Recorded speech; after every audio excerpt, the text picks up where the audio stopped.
Hello, my loves. Hello, hello, hello. My name is Destina. This is Spiritually Bougie Astrology. We're going to do a recording for the umpteenth time today for the transits of September 11th to September 17th. If you notice, I said the umpteenth time, and if you're seeing the way I look right now, it's because I've been having some computer issues. Mercury's retrograde. It is what it is. It's actually software issues. One of the things about the software, whenever I use it, is on my side, when I do the split screen, it looks fine to me. It really does look fine. But then there are times that I'll go and do the conversion and the split screen is gone and I completely lose one half of the recording. I either only get the recorded chart with no sound or I get me and no chart. And it's been the weirdest thing. I've been troubleshooting this, so I hope I have everything put together, and I apologize in advance. This is going to come out late this evening. Some of you aren't even going to be able to see this until tomorrow, and by then some of the transits are already going to be involved. So again, I apologize. This has been a computer thing this weekend. It's just what it is. So, at the end of last week's episode, I had said that part of the week that we were going into that I was intuitively blocked, and that meant that some parts of what was going to occur over the next few days very much needed to happen naturally. So that stuff doesn't bother me. I know sometimes like people are like, "Oh my God, like you can't intuitively see something." I'm like, no, that makes sense to me. The human effect requires spontaneity. Just to be clear, I maintain that certain things energetically have to play out because there's a certain amount of like a dice game to fate. And we have to see what people roll. And you're going to hear me make a couple of like game-like innuendos in today's episode, just because it's what makes the most sense for some of the energies and things that I've picked up on. So, full disclaimer, I'm going to give you a range of dates. The range of dates is going to be very specific because I know not everybody likes to listen to the recap. This recap is going to be different because of what did come through this last week. The moon was in Taurus, the turn, Venus and Jupiter turn, everything was fine.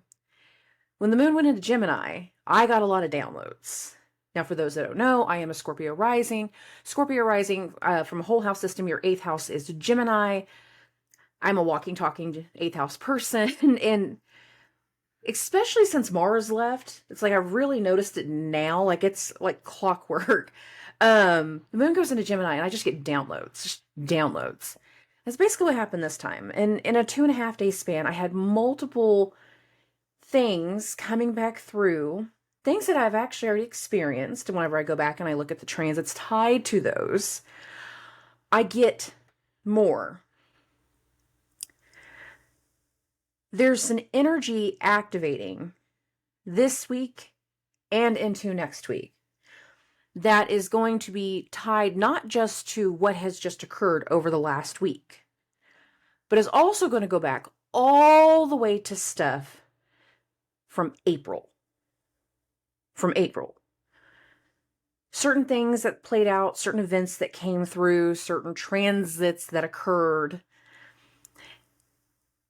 And it's a very big range, just to be clear. And here's the game plan. One, if the chart thing doesn't transfer, you might just get a whole episode of nothing but my face. Sorry. I am sorry. You do the same thing over and over again. You can only take so much insanity in one day, and it's getting close to the end of the day. That tells you anything. I'm going to give the dates, and then I'm going to do an explanation of the dates.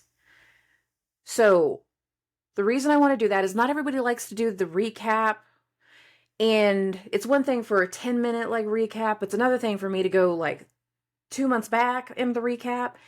If you don't care about the recap, I'll give the dates, and then you can fast forward. I'm not going to hurt my feelings. It's just meant to help you. If you want the full aspects of the recap, and one of the ways that you're trying to learn astrology is by understanding the transits and understanding the different aspects of patterns, this recap is going to be really, really helpful for you. The best way to understand astrology and to really start to pick up on the variances and the nuances and things like that is to pay attention to what is going on in your life at the time of the transits. So you can really start to put things together. So here are the dates, and then you can skip ahead if you need to. So the date range for all of the dates involved is just around a 2-month span. That is April 6th all the way to June 11th. This is the date range. There are some inner dates in here that I want to give extra emphasis to, and I will. But the reason I'm giving you such a large span is because of some of those transits involved. So that first transit date, 4/6, that's the start of Mercury entering shadow for the last Mercury retrograde. And that was also the full moon in Libra. Going back into another date, Mercury's retrograde was 4/21 to May 15th. This is the last Mercury retrograde, in case you want to go back through your own dates and just take a look at some things. The next date range is going to be May 20th to May 27th. Now, there's actually 2 separate transits in that one that do T-squares. The first one is Pluto, whenever it went into Aquarius, squaring Jupiter in Taurus and opposing Mars in Leo. And then about a week later, we had another T-square, and that was the moon in Virgo made an opposition to Saturn in Pisces and squared the sun in Gemini. So there's 2 T-squares going on. And for those that are not familiar with that, just to kind of give an idea, you make fun of me if you want to. When I say T-square, I mean it literally looks like a T. So in this case, it was Pluto, Jupiter, and Mars. Or the other one was Saturn, Sun, and Moon. That's one date range. The other one is June 11th. So that very last date from the full date range. So June 11th was the first Venus-Jupiter square.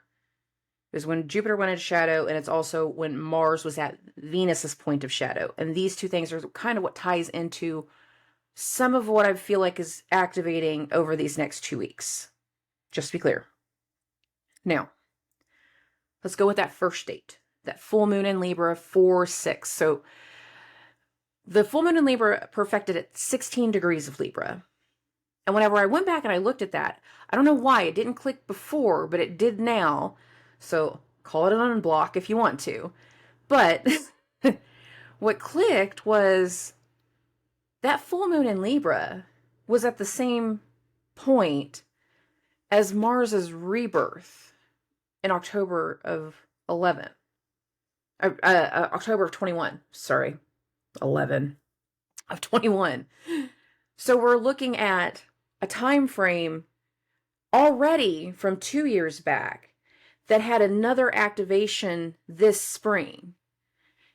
And if you paid attention to me back then, and not a whole lot of people did, for people that are really just now catching in, I was a private astrologer that went public at the end of 2021.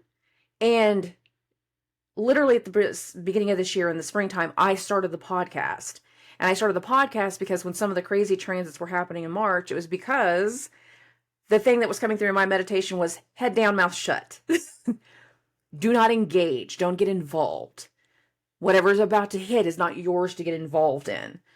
And that's what I did. But still wanting to help people, as opposed to doing my individual readings with everybody, I started doing this podcast. So that's kind of how that came about. And more people find ease and comfort in this, and it's easy to reference. So that's how that came about. But when we got to that full moon in Libra, there was an activation there. And I kept calling it a side quest full moon because of the idea of what was going to follow. The beginning of Aries season, day 1 of Aries season, new moon in Aries. 2 weeks later, right here, the the April 6th date, that was the full moon in Libra. 2 weeks later, we have another Aries new moon eclipse. And then 2 weeks after that, we have the full moon in Scorpio. So it was Mars, Venus, Mars, Mars. Mars ruled the last eclipse season. I've said this before. That was a very disruptive eclipse season because it was completely Mars ruled. We had no counterbalance.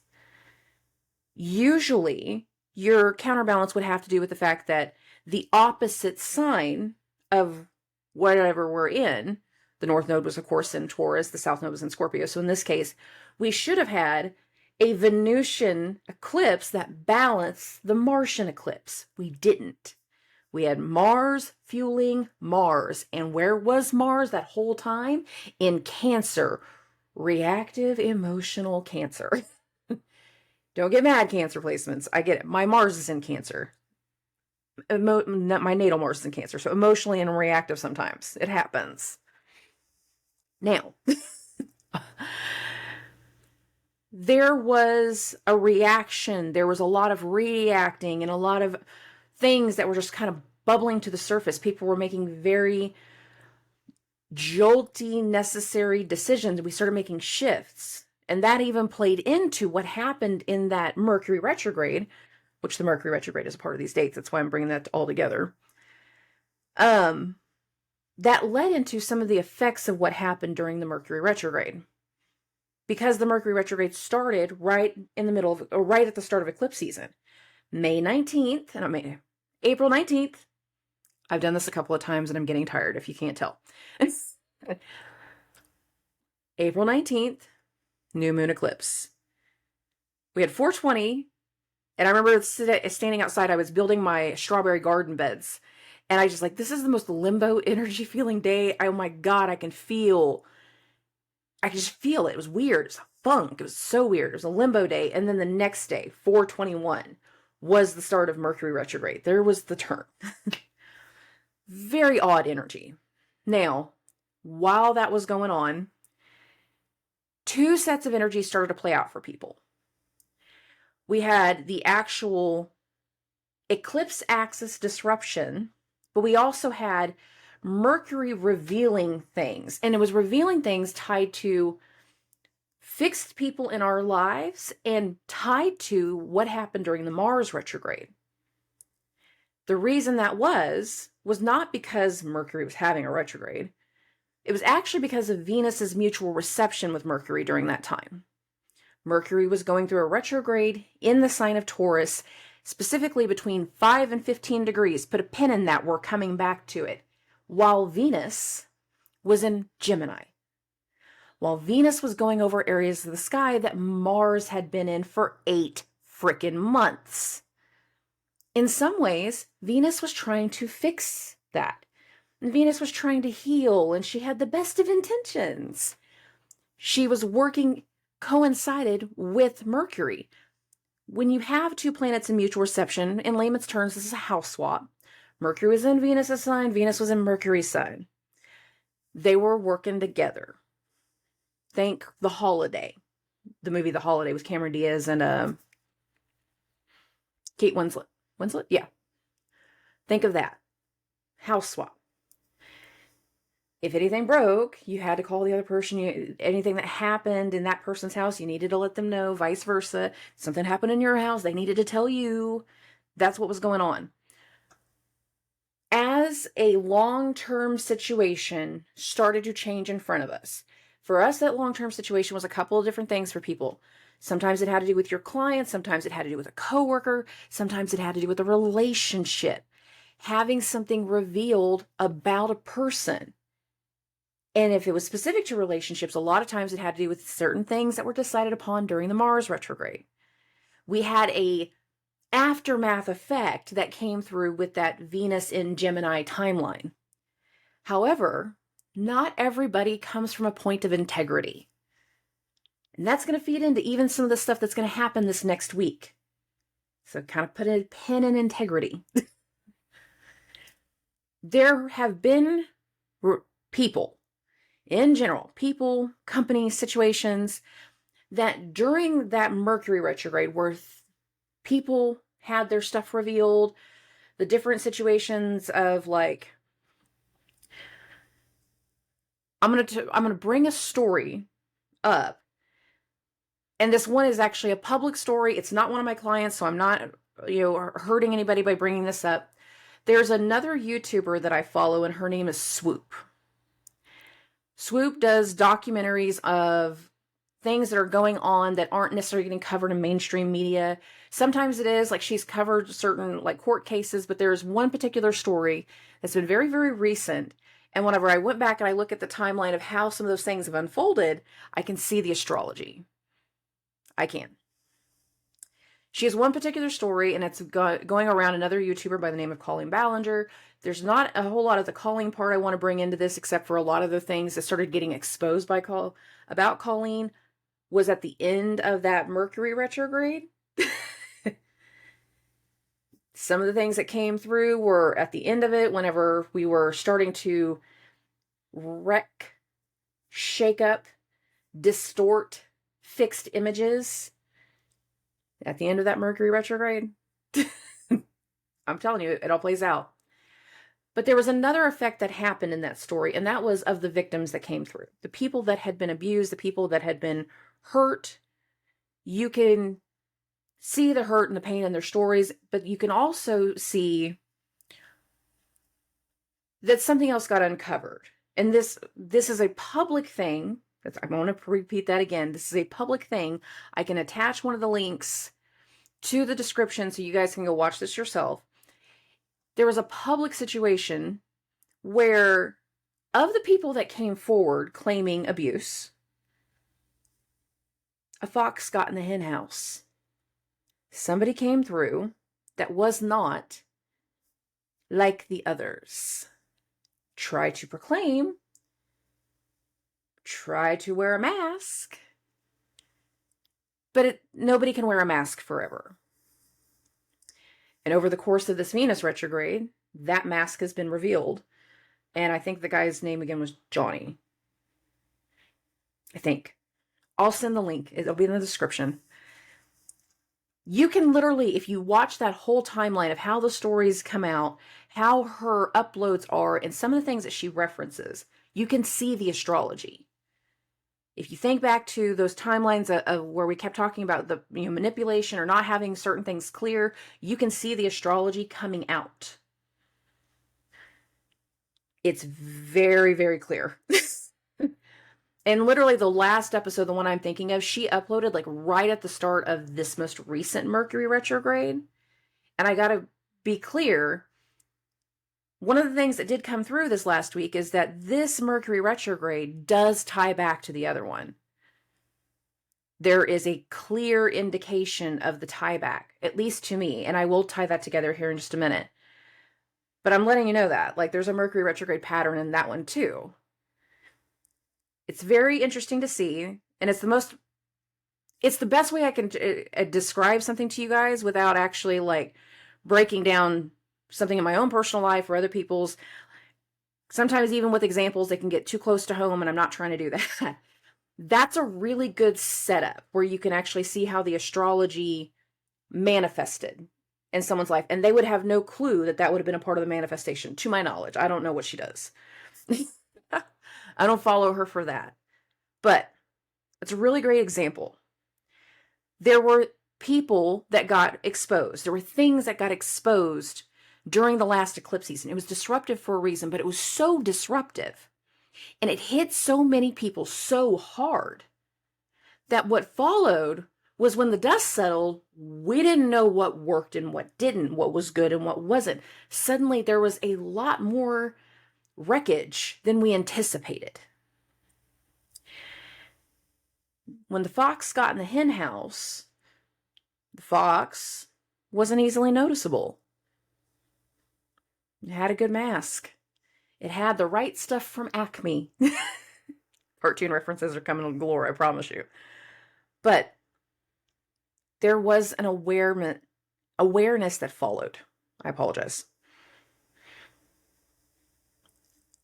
We got stories, we had situations, we had events play out, And over the course of this entire Venus retrograde, from that timeline, we've had certain people reveal themselves.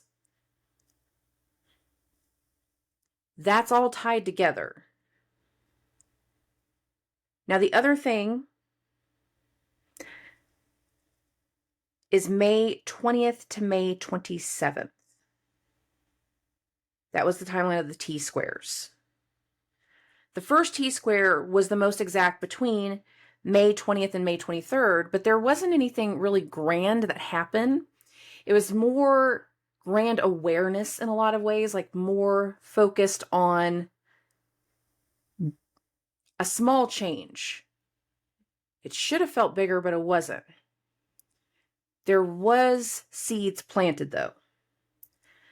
Now, the first T-square that I'm talking about, the one where the seeds are planted, was whenever Pluto, still direct, in Aquarius, making its square to Jupiter. A few days later, Mars comes and joins the game and catches up. This is why it's a date range. We had a few big things that happened, but not true drastic change.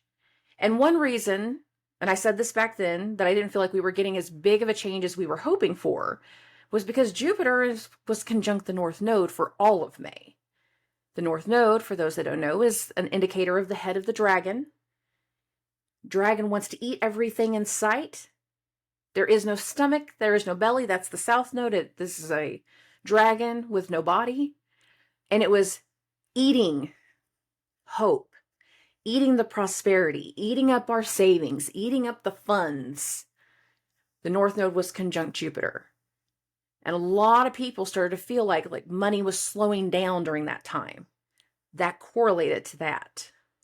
We had certain events that were playing out that were meant to halt a couple of things in life. We felt some things kind of stop. We felt the slowdown. We felt things getting chewed up. But then a few days later, there was another T-square. This one, though, was in the mutable signs. This specifically happened on May 27th. This would have been Memorial Weekend for those that were celebrating the holidays. So if you go backwards and you start checking your stuff, take a look at pictures, go look at your social media posts, think about where you were that weekend. There was something about that weekend that's about to come back around. You met somebody, you hung out, but you haven't done a whole lot with them since then. You're going to run into them. You're going to find them at the store. They're going to suddenly contact you again and be like, hey, do you remember when we talked about this? What was the name of that company? And then you start reconnecting from there. There was a seed planted, a seed of trust, a seed of responsibility, a seed tied to reputations. And considering what Venus has been doing, that reputation thing has been kind of important, just to be clear. There was a seed planted for a change. Not a change that was going to happen immediately, but a change that's going to happen later.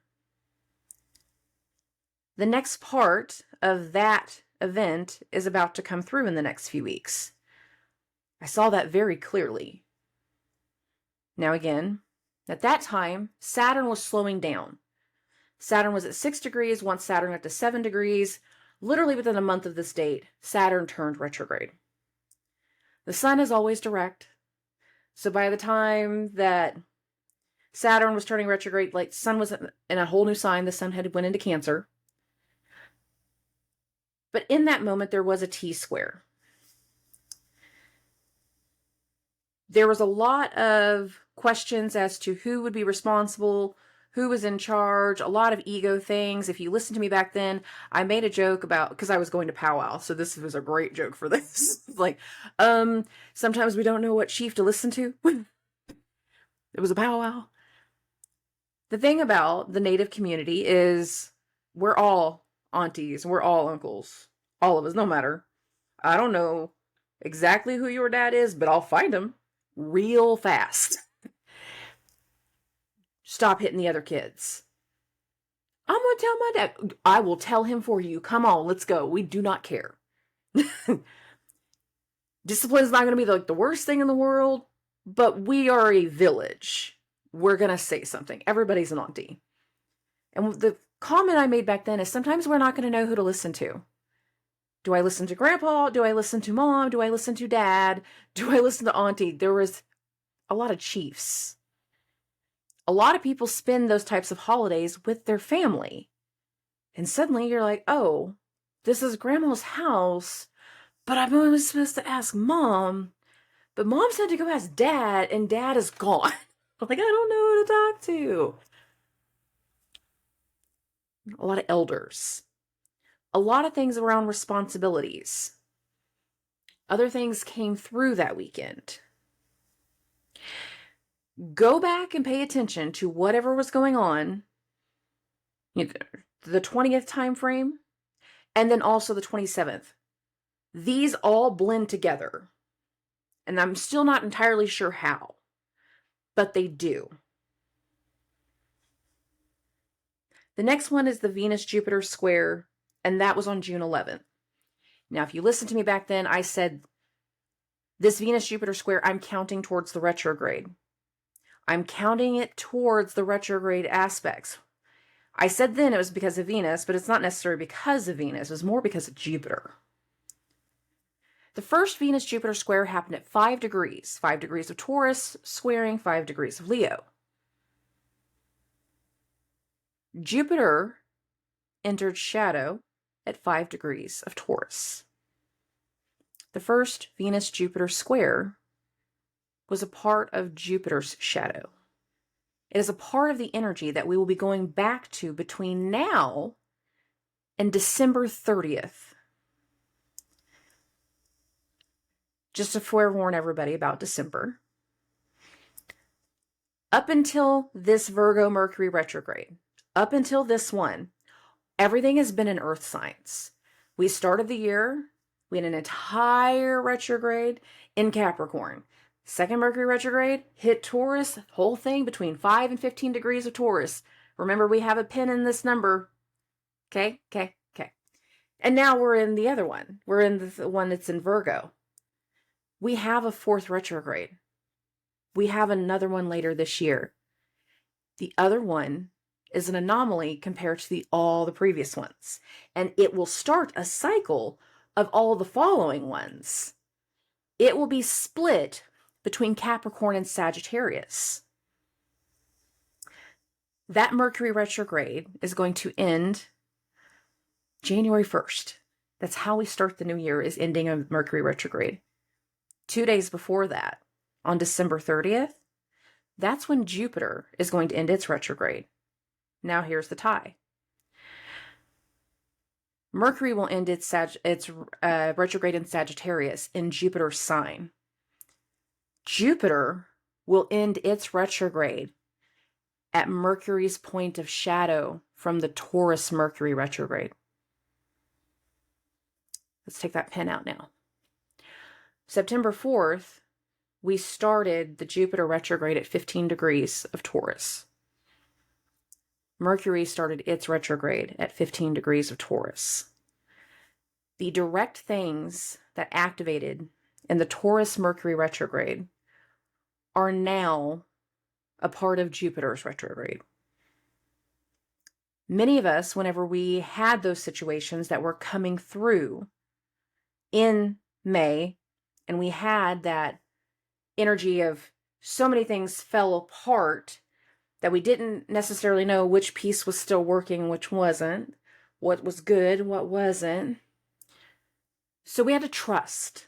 We had to give benefit of the doubt.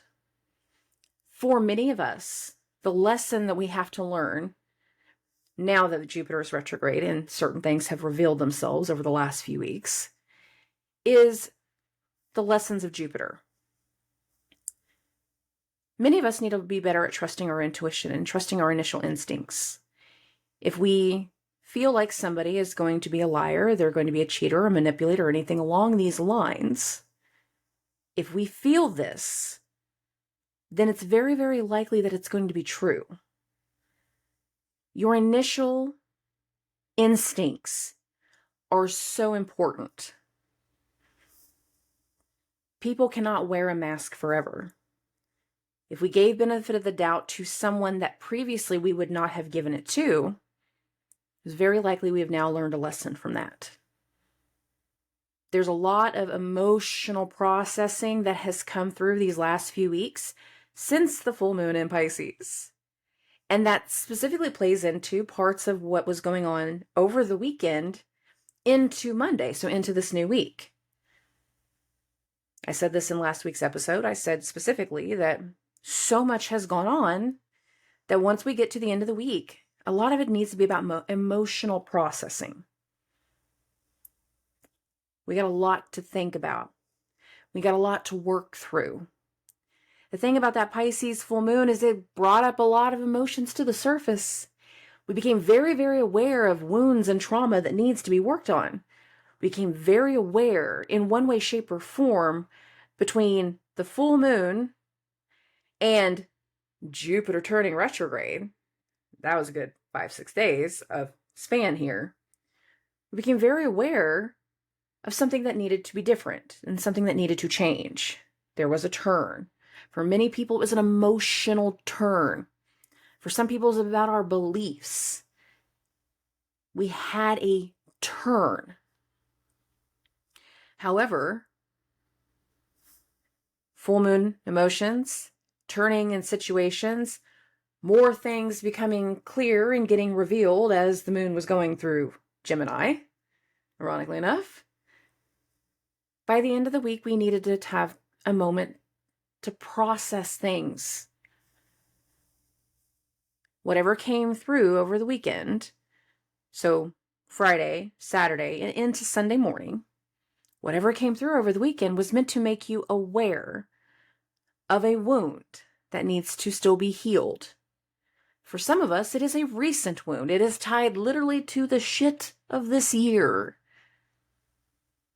For others, it's further back and goes all the way to your childhood.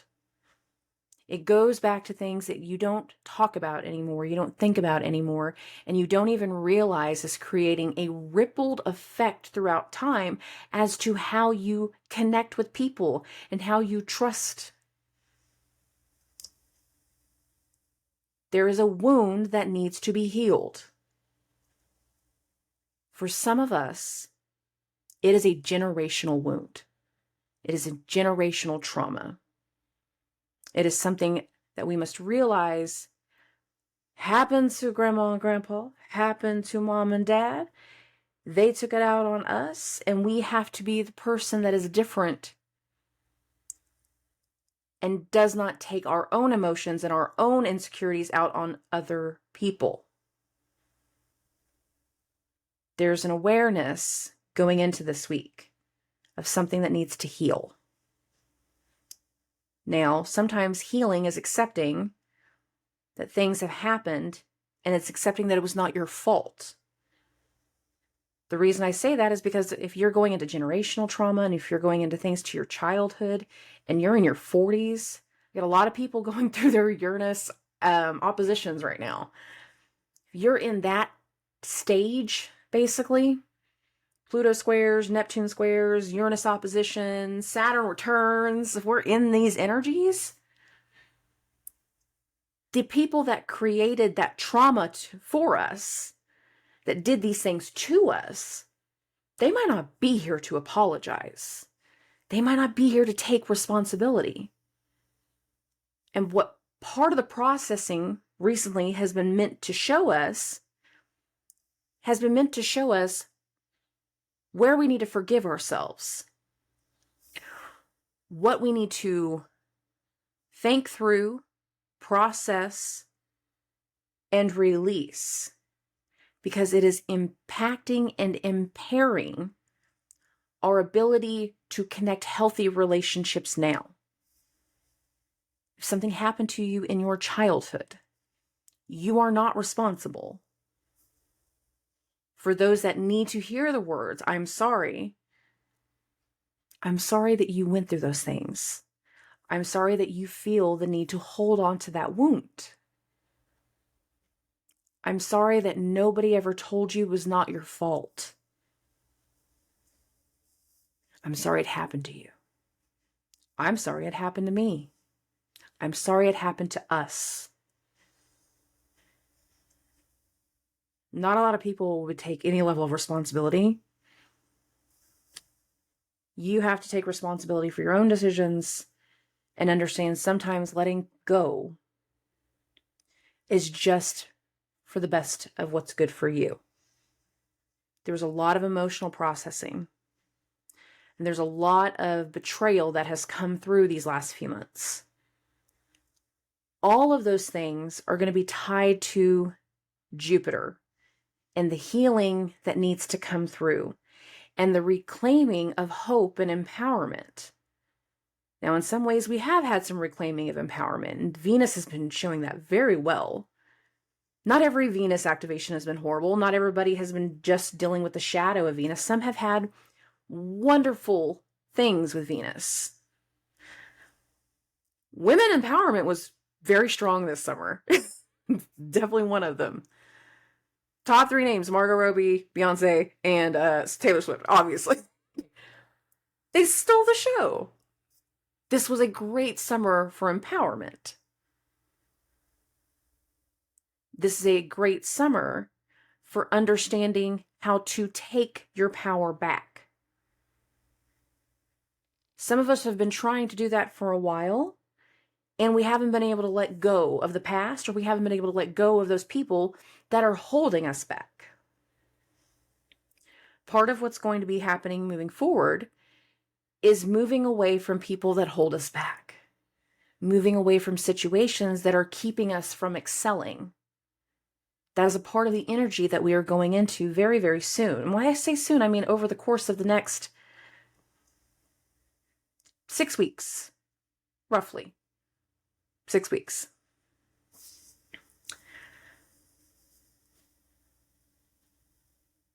Many of us, whenever we had somebody come through during that Mercury retrograde, by the time Jupiter turned retrograde, that person has been pushed out of our lives. The reason we became so trusting and so hopeful, Jupiter was still in Aries, a little inflated. The other aspect of that, though, was also Neptune.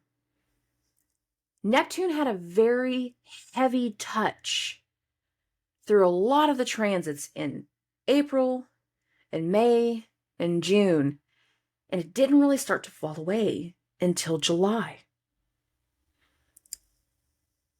When that fog fell away, we suddenly were able to see the other side of an individual.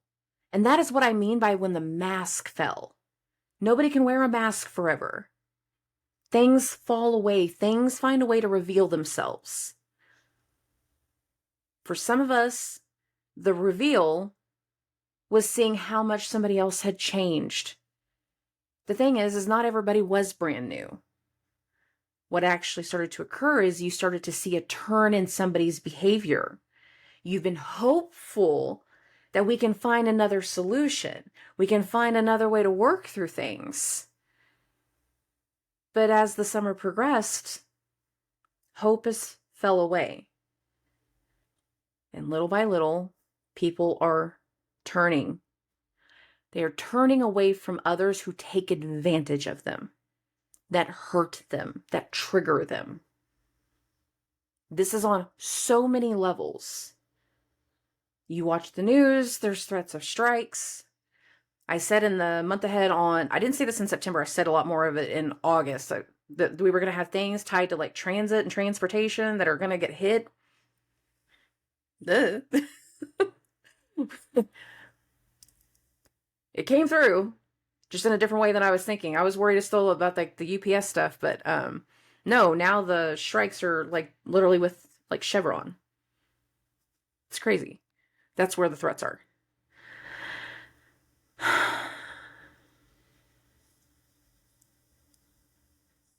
We've seen a turn, but many of us were not prepared. We were not accepting. We were not ready to fully address that turn in another person. We stayed hopeful.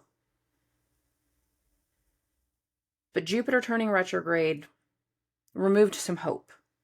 It removed some support. It changed a situation. Venus turning direct had an impact. And for some, they still haven't been fully ready to accept that impact. For some, we're dealing with an aftermath from it. Those things are going to really start to show themselves over the weeks ahead. But let's get into Monday. I know, that's why I warned everybody, it's a long recap.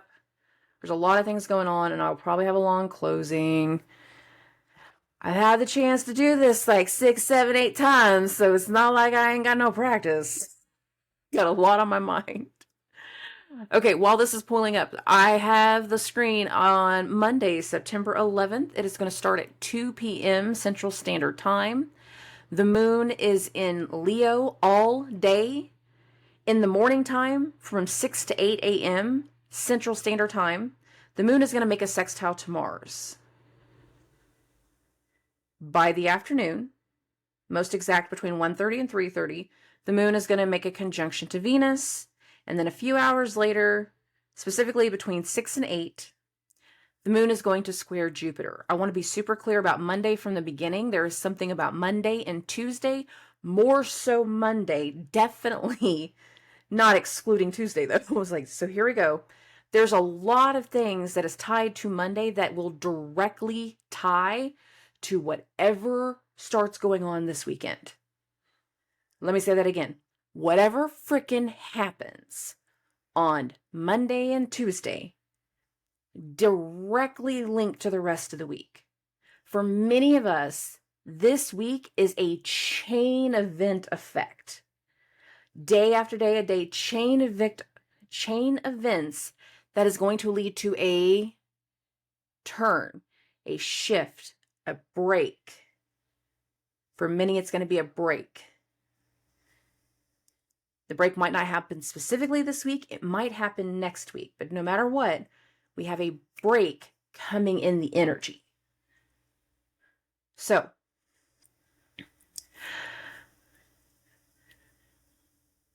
for some people, we have an appointment on Monday. Might not be in the morning, might be in the afternoon, might be in the evening. There's an appointment. We're going to go run some errands. We're going to run into somebody. There's a meeting. There's a connection. And for many people, this feels like it's already been in place. The moon, with its sextile to Mars, is a bit of an activation. Energetically, we know something about today is going to lead to more things. We just know it. It's like, man, this is going to be something that's going to happen. Like, this is going to be more than that. No, we're just going to pop in. It's going to be fine. We're just going to drop by. It's no big deal. And then you stop in. And it's a big deal because whoever was there wasn't supposed to be found there. Oh, those kinds of things. Yeah. What seems like a small event, a small moment, is going to have a ripple effect all throughout this week. Monday, in particular, is very, very big. We come to an agreement. We have that meeting. We have that appointment. We have that run-in with somebody when the moon's conjunction to Venus. And later in the day, whenever we're kind of recapping some of those things, like it's going home, like, oh yeah, how was your appointment? How was your job interview? How'd that thing go with the boss? Yeah, I can't work for him anymore. I just know it. How was your interview? They're going to let me know in a few days, but I feel good about it. I feel so good. That sextile to Mars in the early morning, we feel that motivation. That little go pedal in our step. That coffee hits right. I'm a coffee girl. We feel exactly how that day is going to go. And we can feel that it's going to have a longer effect. We've had those kinds of days before. We haven't had one in a while. This is one of those days. We have that meeting, we have that appointment, we have that run-in, we have that situation, that connection that leads to some additional things later on. It leads to that conversation later in the evening. How was the appointment? I think it's going to go great. I think I knocked that interview out of the park. They're going to let me know in a day or two. It won't take long. And it won't. After the moon square to Jupiter, which again, that goes most exact between 6 and 8 p.m. right here. We're just kind of vibing.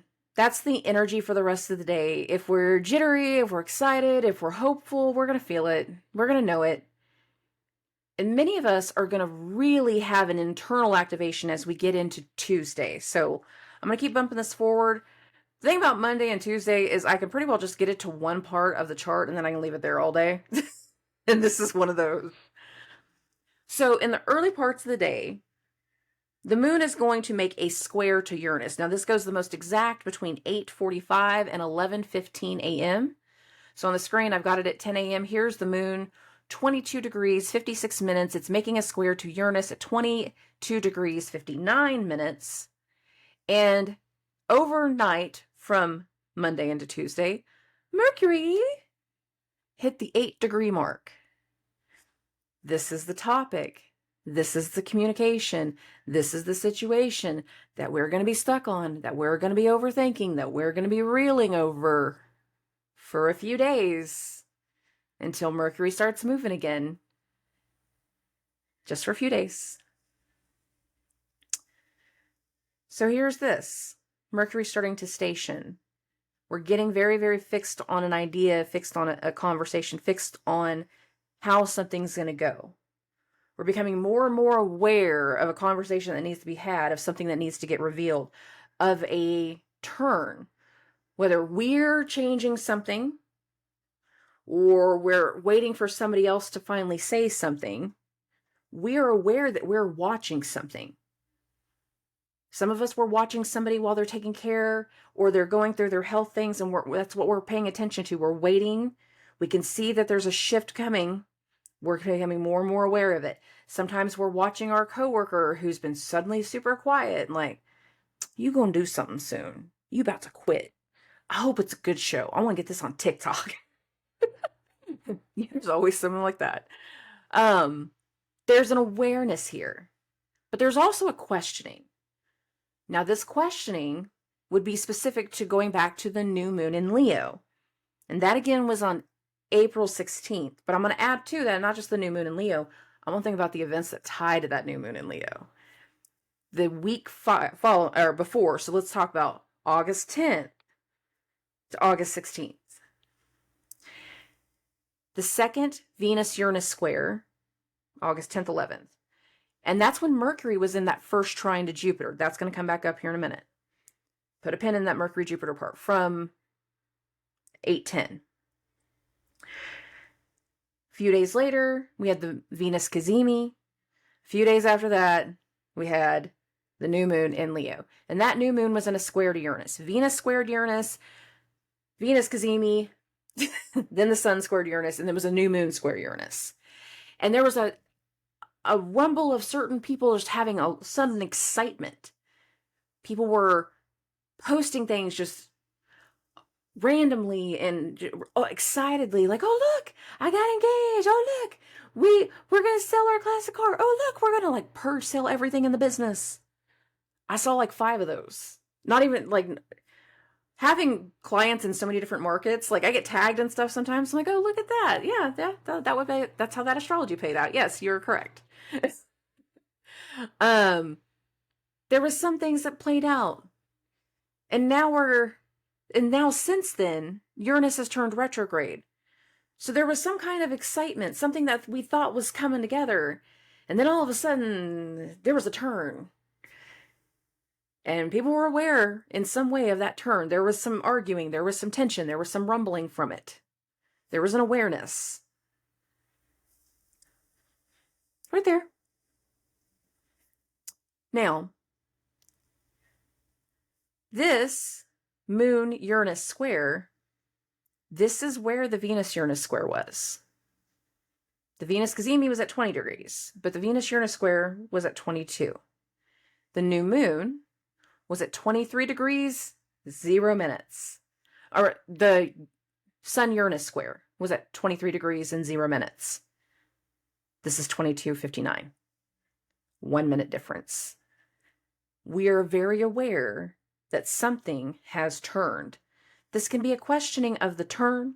This can be a questioning of events tied to the new moon and the week prior to the new moon. So again, August 10th to August 16th, there can be a questioning of a certain timeline. There could be something or someone from that timeline trying to contact you, coming back around. Maybe they were a part of that turn that started at the Mercury retrograde. But a pin in that part, we're going to come back to that, and that's 8:23, just to be clear. Whatever this is, it's a trigger. It's a trigger of excitement. Some people might be getting a call back to go do their second interview. And this has nothing to do with the past stuff per se, not directly. Maybe what happened in the past stuff is when somebody was showing their ass, and now you're going to an interview for another company. That might not feel as direct, but we can line them out. So, there's a questioning, there's something else here, but this is going to lead to something later in the week. And whatever happens later in the week that's tied to right here is also tied back to the start of the Mercury retrograde. And again, that was 8:23. Oh, this is going to get really good. I swear, the things that have come through my meditation in the last few days, it's been crazy. So, there's another transit activated right here. And if you listen to me the last few weeks, I keep bringing up these secret transits. They're known as antishas and contra-antishas, and we have the very first one during the Moon-Uranus square. And that's going on between the Sun and Mars. A lot of times, contra-antishas are internal activations. We are internally aware of something. The Sun is in Virgo. The Moon is in the Sun sign. It's in Leo. Venus is in Leo.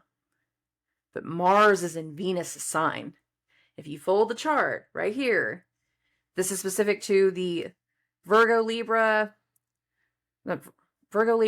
Pisces, Aries axis right here. If we fill the chart right here, numerically, these two are going to equal 30 degrees. There's an internal awareness. You know, say this is the job offer, just as an example. You know what happens next. Where yesterday morning you were feeling that motivation, now there's an internal, oh, there's that motivation. There's that event. There's that trigger. There's that turn in grandpa. There's that click. There's that moment. Sometimes you're watching somebody else on the phone and then you're seeing it on their face and you're like, oh, where's my popcorn? It's going to get good. Yeah, there's a click. There's a click to Tuesday morning. And whatever the energy is of Tuesday morning, it carries through all day. So this is fun and exciting. It carries you all day. If this is a click, shit, I don't know what's wrong with Grandpa, this is going to go all day. This energy carries through all day. One, because there's not another transit that follows. And two, the moon is going to go void after the square to Uranus. So whatever the energy is that happens. So for me, the moon goes void after basically like 11 a.m. Central Standard Time. So if you could start adding your time zones into there, the moon is void all day long. So whatever energy starts the day is what carries us through. If it's a good energy, if it's good, roll with it. If it's crazy, expect some crazy. Expect not getting fast updates either, especially if we end up in hospital stuff. I hate saying that, guys. I'm just being very aware of the energy. So, in the later part of the evening, literally for me, it's at 12:18 a.m. Central Standard Time. That is when the moon's going to go into Virgo. So right now I've got it at 1 a.m. And over the course of the evening, as soon as the moon goes into Virgo, it basically enters its opposition to Saturn, but goes the most exact between roughly 5 and 6 a.m. So here's 6 a.m. It's just past it. The moon is at 2 degrees, 48 minutes, and has just surpassed its opposition to Saturn at 2 degrees and 34 minutes. There's an awareness that we must talk to the elder, that we must deal with the elder. We must deal with the authority figure. We got to talk to the boss. There's somebody that we respect that we need to sit down with, somebody that we view as a professional. Even if they're not our authority figure, they can be an authority in the matter at hand, sitting across from a lawyer. They are definitely an authority figure. Even if you're not the one arrested, doesn't mean anything. There's something about dealing with a boss, dealing with a responsibility, dealing with an elder, dealing with a structure, an institution. There can be something tied to beliefs here. There can be something tied to illness or an awareness. Now, there's 2 main transits to the 13th. This is the first one. The second one is actually going to be when the moon hits its conjunction to Mercury. So I'm going to go ahead and fast forward to this, and I'm going to talk about like how the day kind of lingers and how that is going to kind of progress from there. Sometimes we have that boss that he doesn't work the 9 to 5 because he's the owner. So he just comes in whenever he wants. He leaves whenever he wants. There's no time card for him. If the company does not make money, then he does not make money. So therefore, rules do not apply to him. So sometimes we're not aware that we need to talk to the boss. We don't know if we're going to get to talk to the boss this day. And there could be delays in talking to the boss. But that awareness does not go away if there is a delay. So if you don't get it done today, it might be the next day during the new moon. And the new moon is on Thursdays. Oh, it could be the next day. But there's definitely an awareness here of needing to talk to an authority figure, needing to deal with something, needing to take a responsibility, needing to be responsible over another. Sometimes we're the Saturn person. And we're trying to get to the bottom of another situation, and we're going to hear this story, and we got to decipher if it's true or not. That is emphasized by the fact that the moon is going to conjoin Mercury, and Mercury is still retrograde. Now, I'm not saying just because Mercury is retrograde, people are going to lie. What I am saying, though, is we're stewing over something. We're trying to get clear. We're trying to get to a different path. We're trying to adjust. We're trying to auto-tune it a little bit. We might not be as forthright with the truth at this moment, especially if we want to give somebody else the chance to do it. Do you think that they're going to leave? Do you think they're quitting? Do you think they're trying to find another job? I don't know. You probably do know. But we've all been in that situation. Like, I don't know. I don't know. I really don't. Leave me alone. That type of thing. That's what I kind of foresee it being. It's not necessarily that there's meant to be misinformation. It's just like, this is not my place, not my thing to tell you. They need to tell you. And when later on, you got that boss coming back going, hey, why didn't you tell me? Because it was not my place to tell you. That is the correct answer. Tell them that. Wasn't my place. It's not my right. Not my thing. Not my pig, not my farm. That's your mess. Sometimes you get people that like to do that. Now, in other ways, there can be some tension or some frustration. You're going to tell the boss, I got a job offer, I want to take it. Or you tell the boss, this is what they offered me. Because sometimes we're in that situation that the boss he just needs to increase the wage, or he needs to be a little bit more flexible with you. Like, we just need flexibility. And by having the other job offer, you can go to the boss and try to negotiate. Negotiate more pay, negotiate the more flexibility. Negotiate, that's even an option. Not everybody gets the option. But there can be that. And that can be a part of the fact that Mercury's not direct yet. Because that means that the decision has not been made yet. If the decision has been made, and you tell the boss, they might not take it right. They might take it the wrong way. And again, Mercury is retrograde. Now, Everybody's going to be in different places. Everybody's going to be in different modes. Not everybody is dealing with the work things. Some of us are trying to deal with, the maxed out credit card that Venus did, and we're trying to work out a payment plan. We're trying to do these other things, and we're trying to get that money back. And it's still asking, hey, when are you going to pay me back? I get paid on Friday. If they say that, I would kind of believe them this time, only because Friday is when Mercury is going to turn direct. So if they say that, that would make total sense to me. But then there's still that aspect that people lie. They have no intention of paying you back on Friday. They ain't going to be there whenever they're going to get their check and leave. We're all in different phases of life. There's a exchange of info. There's an acceptance. There's a meeting. There's talks of authority and responsibility. Sometimes it'll be about who's in the right and who's in the wrong. Sometimes it's going to be a back and forth thing. But there is a discussion and a discovery, and it is tied either to an elder or an authority figure in some matter. Many of us are either going to the judge, we're going to a lawyer, we're going to a teacher, we're going to our boss, we're going to somebody that we view as an authority figure, even though they're not our authority figure. I am plenty of people's astrologer, but I'm not actually an authority figure over their life. Sometimes I'm the Saturn person. Just being real. That can be this type of thing. You're just going to somebody that you view more responsibly. We might not be completely clear on the decision we're going to make. By Friday, we will be. So, after the moon's conjunction to Mercury, there ain't a whole lot going on. We might be overthinking. We might be preparing.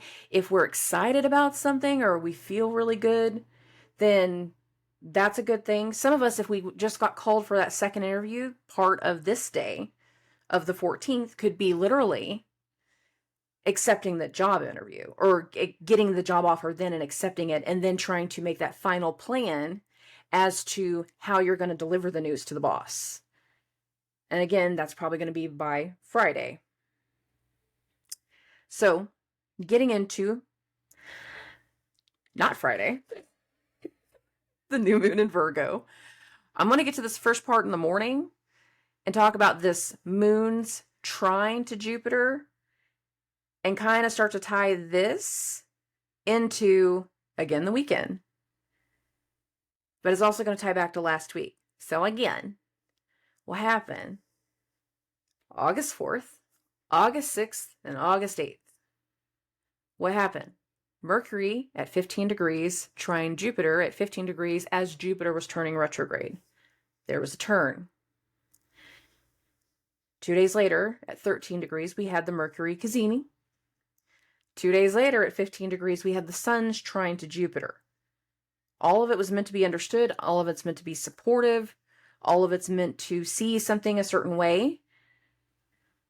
There's some aspect of the moon, because it will go through that trine to Jupiter before it actually perfects into the new moon later on. There's something here that speaks back to last week. What happened since the turn?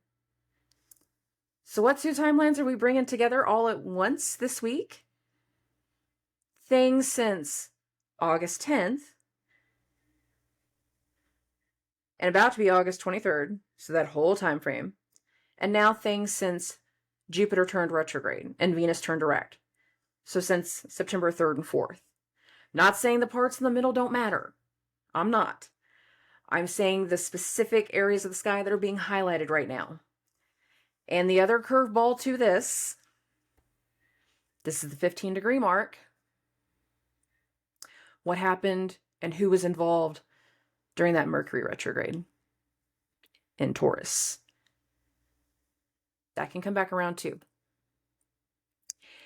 Especially if that person was tied to the start of this Mercury retrograde. So 3 different time spans can be involved coming back on this one transit.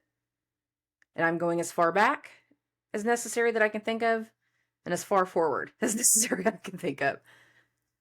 We're in a evolving week It's a stair-step week, and it's going to be something that kind of continues even after this week, but I'll get to that at the end. After the trine to Jupiter, we get the new moon, and it's going to perfect at 21 degrees. This is a new moon at Mercury's point of shadow. This is a new moon in a trine to Uranus. Now, whenever Mercury turned retrograde, Uranus was at 23 degrees. Mercury turned at 21 and started to go backwards in the sky. In less than 24 hours from the perfection moment of the new moon, Mercury will turn direct. So the Mercury's direct and the Virgo energy, the Virgo new moon energy, I'm tying them together. So I'm saying parts of this now, and I'm going to keep saying parts of it, just repeating it the next day. There is an awareness and an excitement and something very, very blessed with the trine to Uranus new moon. And considering this is not an exact trine, over the next few days, the sun will actually perfect it. And that will be an energy that carries us into the weekend. Again, something from earlier this week directly impacts the upcoming weekend. This is a part of that. This is not a part of that in the sense of Jupiter yet, but this is definitely a part of that. We were really close to doing something a month ago. Almost a month ago. Between August 20th and August 23rd. But it's like each day hit and something was different and something was different and something was different and something just, you got sick to your stomach. It rattled your nervous system. Migraines, pressure, just, it was frustrating. And we didn't have the conversation. We didn't have a meeting. We didn't do something the way we thought we were going to do it because something turned. We didn't see them the same way. They didn't see us the same way. There was a turn in the energy, separations. There was other transits involved, and one of those other transits is about to come back into play as we get into this weekend. Hold on.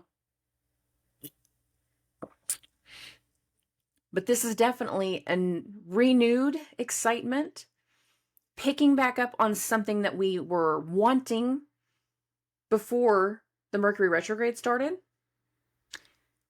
And we're getting it from an indirect source. We're getting it from a new source. We're getting it from something else. There is going to be a division and a split in this energy. It might not directly happen this week. For some people, again, it might happen next week. But there's a division and a split in this energy. So this is the new moon. It's in a trine to Uranus.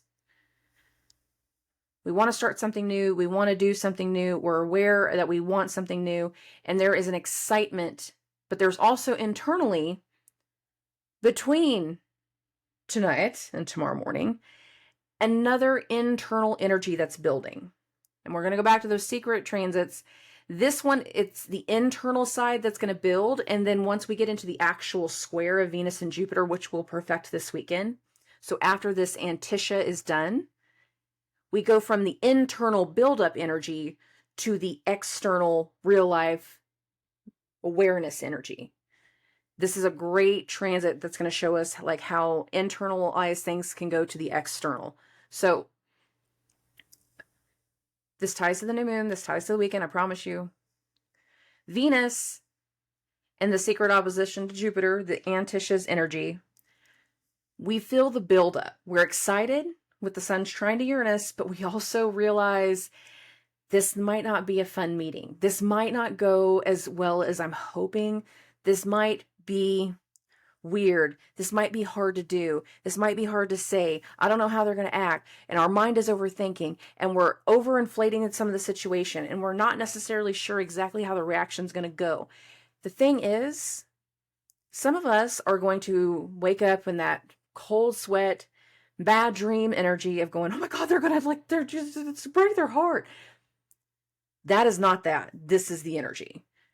With the moon going into this opposition to Neptune overnight, we're going to wake up in a fog, in a discontent, in a disclarity. Like, our nerves are a little shaky. We don't know what's going to happen. We don't know the full effect. That's really emphasized by the two transits. The moon's opposition to Neptune, we could over fantasize how something's going to go. Oh, I'm going to confess how I feel, and they're going to be so happy about it, where it's going to be so great. It's going to be so wonderful. It might not be. They might not feel the same way anymore. If you were always going through the Venus activations and you've been showing your ass, and now you want to say how you feel, don't be surprised when they say prove it. Don't be surprised when they say go away. There's some part of this energy that we're not going to know exactly what to expect. And we're not going to know until part of the day plays out. So I'm going to do the play out aspect, and then we'll kind of keep going. The Sun and Uranus, they're going to be perfecting their trine all day. The antitia between Jupiter and Venus goes exact at 11:15 a.m. Right in here on the screen, you can see the moon's opposition to Neptune. That's between 4:30 and 7 a.m. And then the moon is going to hit the trine to Pluto. That goes exact between 8 and 10:30. I did not read that in order, and I'm very sorry, guys. Moon, Pluto, these two, their antitia is almost exact. We're off by a minute. Yeah, just a minute. So right there. So there is this buildup. There is this flustering. There is this energy of not knowing how if things are going to go. And some people, it might not go well. Some people, it might. There is this trine between the moon and Pluto before the moon goes into Libra. So I'm going to keep playing this out, and I'm going to go all the way to about 3 p.m. By the time we get to the middle of the afternoon, the moon is going to be in Libra. It actually enters Libra at 12:45 p.m. Central Standard Time, so just, after lunchtime. Some people, we might be eating lunch. We picked up our stuff late. It got delivered late, whatever. But once we get to the afternoon, like, the awareness is very much about Venus, because the moon is back in the Venus sign. Mars, the south node, Venus sign. Jupiter, Uranus, Venus sign. And what's about to happen? We've had this antitia of Venus and Jupiter building, and then we're going to get to this weekend, and we actually get the square. It goes exact. It's actually going to go exact specifically on Sunday morning at 1:15 a.m. So we're very much aware of Venus and Venus's next steps. Now, between 3 and 4, Mercury is going to turn direct. So 3 p.m. Central Standard Time on September 15th, bump it to 4 p.m., Mercury's direct. It actually goes direct at 3:21. So right at the end of the day, suddenly you hit the computer or the printer and it acts right. Suddenly you record something for the umpteenth time and it acts right, as I'm hitting my microphone. By the end of the day on Friday, a decision is made, a swift turn in the atmosphere, and many of us are going to be giving that deliverance of news. If 2 days ago, you got that text message from your friend going, hey, they started asking if you're looking for a job, they're on to you. By the time that we get here, they either know, they're about to call you out on it, or there is a bigger aspect that's going to come a little bit later. But there's going to be a excited energy to this weekend, a conflicted energy to this weekend, a turnaround in our mindset, and again, a very hyper-focused energy on Venus. Some of us on Friday afternoon, we are giving our notice. Some of us are going to go into arguments and tension with the boss because, especially if they have been going through those Venus activations, there's a lot about Venus that screams hurt ego. And not everybody in the Venus activations has actually had enough of a reality check just yet. In fact, this energy is their reality check. Don't change your mind. If it's not right for you, it's not right for you. You'll know what you need to know. There is a turn in the dialogue. There's a turn in the situations. We are aware of something. We've ran into somebody and we've seen something differently. Our awareness is very much on Venus. Now, after the moon goes into Libra, there's a lot of noise, there's a lot of chatter, there's a lot of socializing. Some of us, we're going to run into somebody and go ahead and let them know, oh, hey, yeah, just, I turned in my notice, I'm not going to be there anymore. We're going to have those little interactions, those little moments of running into somebody like your favorite client at another restaurant going, oh, yeah, I'm not going to be there much longer. I got a new job. Oh my God, where are you going to go? Maybe I should follow you. No, I'm changing industries. I'm going somewhere else. I'm moving to another state. I never want to see you again. Sometimes we have that client. We never want to see him again. I was in a new construction. I worked in neighborhoods of new construction. So I was a part of the planning process and everything from dirt all the way to completion. Trust and believe there were some people that I sold houses to that I wished I had never met. It is what it is. Now, I've got this to a very specific part of Saturday. Now, again, we are still in the Sun-Uranus trine, so we still have this supported, exciting energy. With Uranus and the Sun, they're starting to separate. They're nearly a full degree away, but we're still very much feeling the excitement as we're flowing through Saturday. You're not going to kind of feel that start to fade away until Sunday, and then it's going to really be gone by Monday.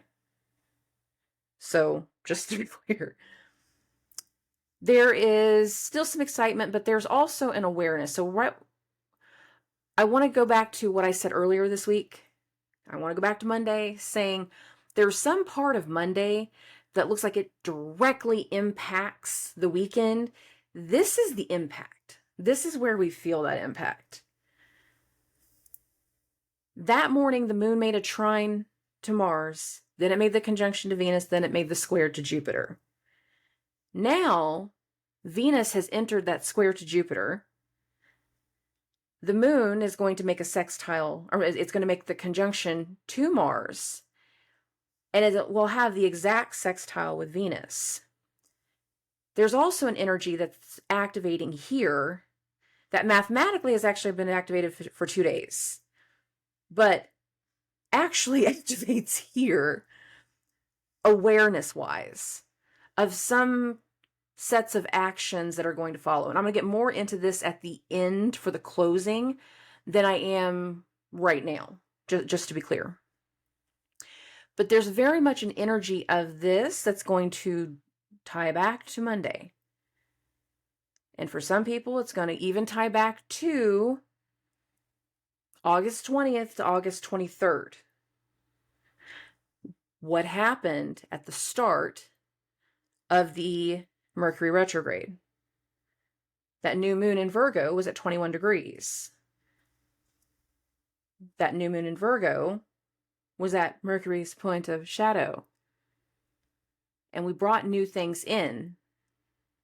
Some of us had just started talking to someone new, had just met somebody, but it was tied to the crazy coworker. It was tied to the boss that we don't want to deal with. And because they're the ones that brought that new coworker, we're like, I don't know. And then they finally come to you going, he is a dick. I'm like, oh my God, okay, cool. I thought you liked it. Nobody likes him. Like, I was trying to be nice. You get that moment of, oh, okay. You're suddenly seeing somebody clearly. You're suddenly coming out of the fog. Something started right then. Now Another aspect of it is being enlightened too. Like, he was a dick my very first day. There's some aspect from August 20th to August 23rd that is starting to play through between Thursday, Friday, and Saturday. There's some aspect to what happened on September 4th. There's some aspect to that time frame of whenever Jupiter turned retrograde that's playing into this. The reason I bring up the start of that Mercury retrograde is because that's when the last Venus-Jupiter square was. Earlier this week, the moon did an activation with a square to Jupiter. Very soon after a sextile, after the conjunction to Venus. Really, they were kind of simultaneous. 3 different sets of dates, 3 different sets of conversations, 3 situations. They can all kind of culminate right here. Not just right here, but throughout the rest of the weekend. And now the Mercury's direct. We need to get some facts straight. We need to get some stories straight. We need to get the rules straight. For some people, Venus is square to Jupiter, and this is important for the entire weekend. This is not just Saturday. This is going to play into Sunday. So again, this Venus-Jupiter square, this can be a really exciting and boastful energy. This excitement can be, that's great. You're going to move on. You're going to leave. Some people can be happy that other people are changing. We're going to keep going without you. Like, we're going to keep it going. We're going to keep it real. We're going to keep doing our thing. Some people are going to be a little salty about it. Like, screw Jupiter. I don't want to talk to Jupiter again. I don't need Jupiter. I'm gonna start my own business with blackjack and hookers. It's Futurama. And Venus is going to be super determined. And there is also that determination aspect that is being activated here. A determination that is going to take place over the course of the next 4 weeks. Take us into eclipse season. Right here. There's a very determined energy that is activated. For some people, Venus is still salty. Venus just got her ego hurt. She's very aware about the ego. I can't believe you would leave. That's just like a betrayal. I got to take care of my family. We're moving to another state. Like, what do you mean? That's something selfish. Like, we moved. You knew we moved. It's not my fault you didn't prepare. You should have given me more time. You had 6 months. I gave you a 6-month warning. Some of us did, some of us didn't. If you knew you were moving, you probably gave a little bit more warning than they're wanting to recognize. The facts, the figures, the receipts, they're important. For some people, they're so sick and tired, they're not feeling supported at all. Because Jupiter has said, I'm not going to help you no more. I'm not going to cover the bills. I'm not going to do this with you anymore. I'm not going to do things with you anymore. I don't want to talk anymore. We come to the disruption right here. And like reality sets in and it turns into something else. People can blow their tops around here. Now, if we have people going through health situations, I don't like it right now either. I really don't. The thing about Venus and Mercury just did turn direct, is how much of the body is co-ruled by both of them. Anything that's on your body that's in duality is automatically got co-rulership with Mercury. Some of it, all of it's ruled by Mercury. But there's some things that aren't. For example, when you run your mouth. Running your mouth is a Mercury thing. But you also use your mouth to take in food. And that's a Venus thing. Anything that gives us pleasure of the senses, that's a Venus thing. Food is a sense thing for us. Taste. We get pleasure from that. To run your mouth, you need your lungs. You need air. There are 2 lungs, Mercury, but the lungs are actually ruled primarily by Venus.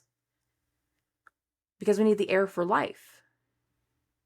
It's not just Mercury. They actually both have rulership there. This throat aspect, you got there, it's all Venus, Mercury, all through here. You need food to go down, but you got a voice box here too. You got a voice box that likes to sing. Music is a Venus thing. Venus is in a very hard aspect. Mercury just had a jolt to its system. Mars rules the head, and Mars rules blood. Now, here's the other reason I'm bringing up the intestines and all that stuff. Mercury actually has rulership over a lot of your intestines. However, whenever it comes to like your waste, so to speak, so kidneys and your liver, gallbladder and all this, we start to get into Jupiter stuff. We get into kidneys, that's going to be Venus's stuff. Venus has co-rulership of the sexual organs. The co-rulership is ties to Mars. You can figure your stuff out. Boy-girl attachments. Hormonal attachments. There you go. You just do that for yourself. But we also have Jupiter's connection. People that have really bad health issues, the two places, or the two ways that you can test it, each tie back to the same source, and that's blood. If you are starting to have an issue with an organ in any way, shape, or form, your blood pressure fluctuates. If you're having other types of issues in your body, your blood sugar fluctuates. This is not a good day for people with issues with blood pressure, blood sugar. There's also people that have been having health issues can definitely feel the pressure on their body around this time. Jupiter stationed at 15. Jupiter hasn't moved, so it's almost like it's stuck. It's frozen. It's kind of kicking a little bit. You might actually, every once in a while, you might actually feel your liver moving. Like, oh my God, why am I feeling the pain in my stomach? That's weird. That's a Jupiter thing. If something has been feeling off, you can really notice it. You can really start to feel it around here. If you're around somebody that's having those health concerns and it starts to feel off, there's a pressure here. There's a bit of an escalation whenever it comes to the health issue thing. And that's part of the weekend, and that actually goes into part of next week too. But there can be some things that pop up with people that have health issues. Saturday or Sunday. The only thing that heightens Saturday for me is the fact that we've got this Moon-Mars thing. There can be sudden things that come to mind also. There can be sudden actions that come through that create some distrust and discord. There's going to be some tensions next weekend. And not everybody's going to be in the fairest of moods to be level-headed about it. Now, after the conjunction to Mars, it will do the exact sextile to Venus between 6 and 8:30. So I've got it at 7 o'clock on the screen. Here's the moon at 15 degrees and 13 minutes. Here's Venus at 15 degrees and 11 minutes. We're aware of something. We're talking about how we're about to do something, about to deal with something, how we're feeling about something. We're trying to become aware of what we can do to fix it. As the moon goes through an opposition to Chiron, that's going to happen overnight hours going into Sunday. So the Venus-Jupiter square goes the most exact at 1:15 a.m. I actually said that earlier in the episode, but I'm reminding everybody because we're just past that now. The moon's going to hit the opposition to Chiron between 1 and 3 a.m. So you can see this here. Moon 19 degrees, 16 minutes. It's just about 30 minutes past its opposition to Chiron. So we've got an idea or an awareness. We might feel like we know how to fix something when we wake up in the morning. Not everybody wakes up in the middle of the night. Not everybody's going to have to deal with something in the middle of the night. But we're definitely aware of like a fixing, or we need to fix something. There's something coming through about the next day of what we need to do. But it's meant to be a fix. It's meant to be a help. And it's meant to be an aid. Doesn't necessarily mean it's going to come through as an aid for everybody. Now, as we get into Sunday, the excitement's kind of starting to wear off. Reality is kind of starting to sit in. And mentally, we're becoming more and more aware, like, I gotta go into work tomorrow still. Like, I mean, I still got 2 weeks to do. This is gonna be so weird. And it's like we're almost aware that it's gonna be weird. We're aware that there's gonna be tension. We're aware that there's gonna be frustration. We're aware that there's gonna wait. We're aware that there's things going on. We're so aware, but at the same time, we're also coming to the point where we're realizing we're so freaking done. The moon will go through a contransition of Mercury early in the morning, and then by afternoon, it's going to hit the conjunction to the south node, and that's where I have it at right now. This goes the most exact between 1 and 3:30 in the afternoon. When the moon hits conjunction to the south node, this is very much an internal energy. Where the day before, the moon Mars is more likely to be a physical, external energy of needing to cut something off or change something or adjust something internally, like the weight of that. We feel it come Sunday afternoon. And it's going to continue to climb as we go through the rest of the day. Later in the evening, this will be the last little bit that I'm going to move it, and then later on I'll be done with the screen. Hopefully it's been here the whole time. I've got this, for those listening to audio, September 17th.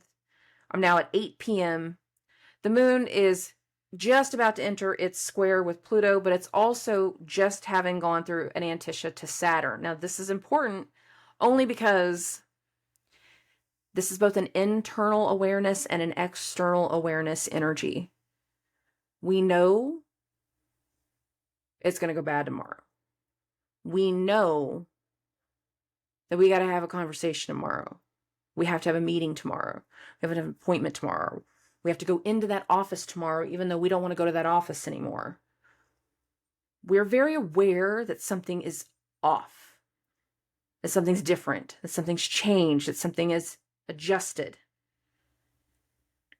And I feel like this is going to be a lot heavier for people, again, that are like going through breakups, that are going through like major life changes where you are leaving one job from another.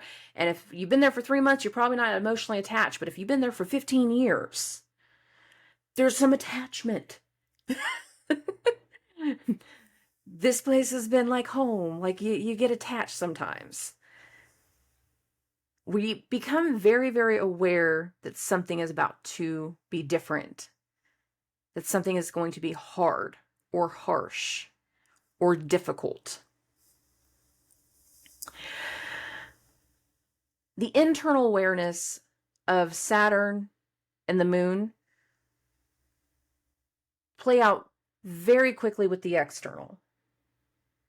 You feel something going wrong. You feel something's off. You feel there's something going wrong in the next room. You feel, you can see, you can hear how the conversations are about to go. You know. The thing is, Saturn rules Capricorn, and the moon is going to make that square to Pluto. We are very aware of a struggle, of something that's about to change, that's something that is going wrong, of a fear, of a trauma, of tension, of fighting, of a fight. Some of us are just going to be aware that it's about to happen. Some of us are going to be aware 5 minutes before we walk in the door, like, man, she's going to be so mad when I get home. How am I going to explain 5 extra dogs? She's going to be so mad. Oh, hopefully it's something as mundane as dogs. Not everybody's going to be that lucky. Having the conjunction to Mars, the hit to the south node, and then the square to Pluto, all by itself, all carry weight to them. There's some tension, there's some frustration, there's adjustments, there are changes, there can be triggers, there can be hard conversations. Some of us, it's not hard at all. Maybe it's just hurt. We're going from some type of happy and excitement to having that pain set in, That fear, like, oh my God, I can't believe I'm actually going to do this. I can't believe this is going to be my last week. I can't believe I'm going to turn in my notice tomorrow. I can't believe I'm about to do this. And just that anxiety is what's sparking up. We got the people with the health issues, though. I don't like this one. That square to Pluto, and Pluto's finally got to get off that 28-degree mark. That square to Pluto can, for some people, be like the last little inkling, a last little hit, the last little awareness. And it's starting to take us back to something even further back. And for some people, that square to Pluto, oh, I just picked this up too. Oh, that I haven't picked this up on any other ones, but I just picked up on it now. That can go back to January. That one can go back all the way to January because of Pluto. That's how long ago since Pluto's been at 27 degrees. It's the beginning of the year. After the square, Pluto's going to hit that 27-degree mark this next week. I just thought of that. Some of this can actually go all the way back to events from January. And that again goes back to the Mars retrograde. That's interesting. If you're having anxiety, if you're having regrets, if you're having doubts, these are normal things. And I think a lot of people need to hear that. It's normal to be sad about changing something in our life like that. It's normal to be sad after a breakup. Friendship breakups, boss breakups, toxic breakups, it don't matter. Ending something and separating yourself from another person is going to be hard. Separating yourself from a company that has gotten to the point that it feels like it's a part of your identity. That job that feels like it's just a part of you. It's an extension of you. You are allowed to mourn those things. You are allowed to. That makes perfect sense that you would feel a certain way. That you would feel like you're losing something or someone. Many of us will be losing parts of ourselves. Maybe not directly next week. It can go into the week after. But there's definitely going to be a rippled effect that's going to start.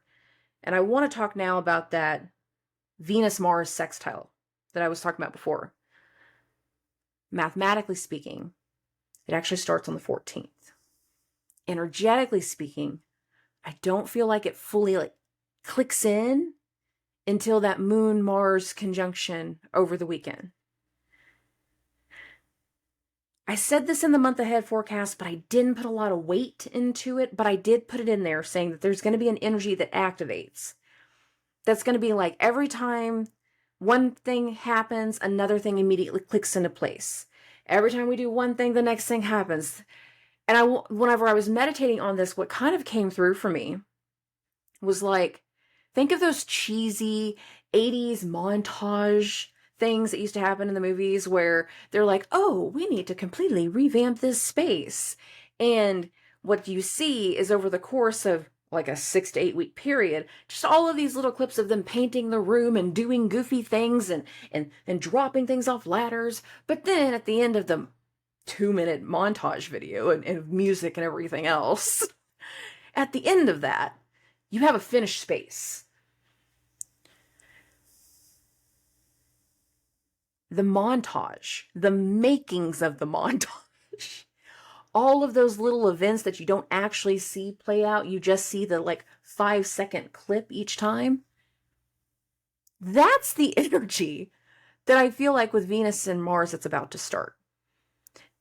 Again, numerically speaking, mathematically speaking, it starts on the 14th. Energetically speaking, though, I really feel like it sinks in between the 16th and the 17th. It sinks in. A decision has been made. That decision has consequences, good, bad, or ugly. It has consequences. It has a reaction. It has a next step. Somebody told you off at one point. They told you how they felt. They've put you in your place. You realized you were wrong. You have to make an adjustment. You have to make a change. You come back. You make an apology. They might not accept it. They might not accept it They might say the only way they're actually going to believe you is if you put your money where your mouth is. Actions will speak louder than words. And then you make the agreement to take actions. I will prove it. Some people, you had full support removed from somebody. Financial support, physical support, friendship, a benefactor of some sort, like you lost something or someone who cared for you. And you're going to go back around and be like, I'm so sorry. Prove it. Some of us, we won't even say prove it. We're going to say, fuck off. I don't want to talk to you. Stay out of my life. You disturbed my peace. Stay out of my life. Some of us are going to be like that. And Venus is still going to be determined. I'm going to show you. I'm going to prove it to you. In some ways, that can be a vendetta. In other ways, that can be a very foretelling and foreboding promise. Foreshadowing for something that's going to come later this year. Before the end of the year. But later this year. Some of us were just going to be so determined. Screw Jupiter. You're going to go away? Fine. I'm going to do it all on my own. With blackjack and hookers. Like I said before. And that Venus-Mars sextile that's going to kick in is going to be exactly that. It's taking those steps forward. And if we're doing it in a proactive way, we're taking steps forward with the idea that we're going to make corrective action, that we're going to get things to go a certain way, that we're going to get a different routine, get into a different space, find new people, get new customers, get whatever we need to get. And we're driven and we're determined. However, sometimes that determination is not going to be to prove someone wrong. It was going to be to prove you are right, whether you are or not. Some of you might be proving that you're right and you're still going to do those same levels of actions like I just described. Or you're going to be determined to prove yourself right, even if you weren't. And you're going to do things that are going to lead to self-sacrifice and yeah. We gonna do some damage to ourselves. It ain't gonna go right. We're going to have a repercussion of some sort. Karma is not playing right now. The way that I see things come back around so quickly has been very profound lately. It's like, it's scary obvious and scary fast. I don't know if that was because of Venus or what, but it's been spooky sometimes. How quick and obvious those turns have been. Over the next 4 weeks, a motivation, a lingering, prolonged, repetitive effect of one thing after another, one step after the other, one pivotal move after the other, one packing to unpack later, one thing after another. And for a lot of people, it's going to be the makings of the montage.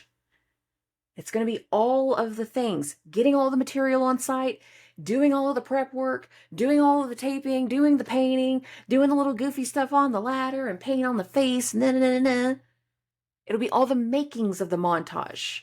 And at the end of that time frame, something will be finished. Some of us are accepting a final package.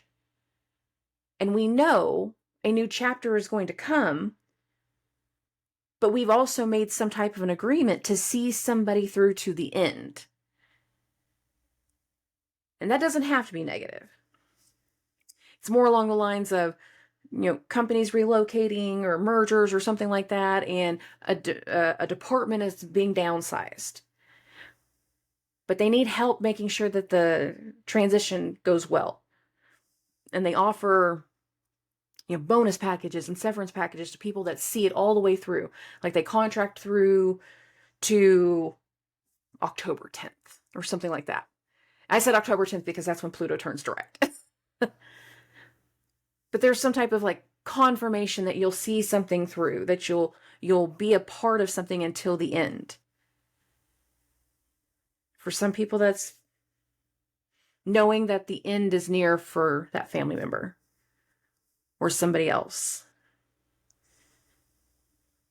So some of us, that end is still just them leaving the job. This is our last 2 weeks together. I'm sad. There is an ending just as much right now as there are beginnings. There are transitions at hand. The responsible parties, the people we care for, the people we care about, the people we trust, the people that we lean into. This is going to be what's a part of Jupiter's healing in this retrograde. And Jupiter, again, it just started September 4th, and it's going to carry us all the way into the end of this year. Jupiter will turn direct December 30th. We had hopes of something going well. That hope is not quite there anymore. People had beliefs that everything was going to go great forever, and now a reality check is about to set in. I feel like this first square with Jupiter is a lesson for Venus people, especially the ones that have been going through negative Venus activations. For some, it's going to be as simple as questioning. For others, it's going to be a lot more than that. A very decisive act is going to be a part of it. And we're, again, going back to things that have already occurred, and we're kind of bringing them to a culmination point. We're kind of bringing them between this week and next week, because that Venus-Jupiter square is going to get reactivated once the moon's in Scorpio. It'll activate it again. There are going to be some deep, long-term emotions that follow the triggers. Some people aren't giving their notice until Monday. Some people aren't going to get the results until Monday. And it's going to trigger those things. I thought we were going to do well. I thought things are going to be fine. A lot of what happens this week is a chain effect from Monday all the way into the weekend. But then the thing that sets the stage will also be a big portion of what carries this energy forward for the next 4 weeks. There will be a continuous set of actions and reactions. Everything that affects Mars affects Venus. Everything that affects Venus affects Mars. Venus is Mars's host. Mars is her contractor. That's a great way to put it. They're not in co-situation. Like, Venus is not in Mars's house. Venus is in the sun's house. We're not going to have any type of co-thing until the start of Libra season. Right now, this is Venus giving directions from far away. Okay, so you've been in the house. You've seen how everything's laid out. I'm super excited. I want an open concept. This is a Victorian traditional house. You do not turn this into open concept. What are you talking about? You don't do that. Well, I mean, I need more light. You need to make it more light. I need more light. Okay. I'll get some ideas together. And Mars does the ideas, and she feeds them to Venus. And Venus gives feedback and direction and approvals. We get more stuff back, and we go back and forth, and there'll be this interaction. For everything, there will be an interaction that follows. For every event, there will be an immediate thing that goes to it. This can be a mix of different things. This is like doing that final preparation work so that way you can get this job off your back and you never have to deal with them again, because you're just going to see them to the end. For some people, you're just going to be doing the process of like getting somebody trained up over the next 2 weeks. Some people, your boss is going to come back and ask you because they're going to suddenly realize like how much they don't know. And they're going to ask you to stay longer. Can you stay for a month versus 2 weeks? 2 weeks isn't enough. It's not enough time to find a replacement. It's not enough time to train somebody. It's not enough time. we're going to need to do something else. There's going to be an attempt for negotiations. Go with your instincts and go with your gut. If you did not listen to your gut before and now you're in a situation that you are not comfortable with, then you need to pay attention to that. You need to be loyal to yourself first. There is an awareness, there is an adjustment, and there's a set of actions and reactions that are going to follow, and it's going to take place. Event. It's going to take place all the way into October. We're going to be very, very aware that every action and everything that we're doing is a part of a disruption, is a part of letting something go, is a part of an adjustment, and is a part of a change. For some people, if you are actually trying to do the reconnection and the excitement is trying to establish new boundaries and trying to establish new rules in a relationship, that we're going to agree to leave the past behind and work directly on our healing and how we're going to move forward from here. This is going to be the trial and error baby step stage of trying to figure out the routine of how things are worked and being patient with one another and working through that with one another. It's a necessary energy. Hey, I didn't like how you talked to me yesterday. Can we talk about that? Hey, I didn't like how I talked to you last night. I'm sorry, I lost my temper. I shouldn't do that. And we learn a pattern. Some of us, the learning is the training. But there is this continuous thing, and it starts. The energy starts this week. And it'll really pick up going into next week. Okay.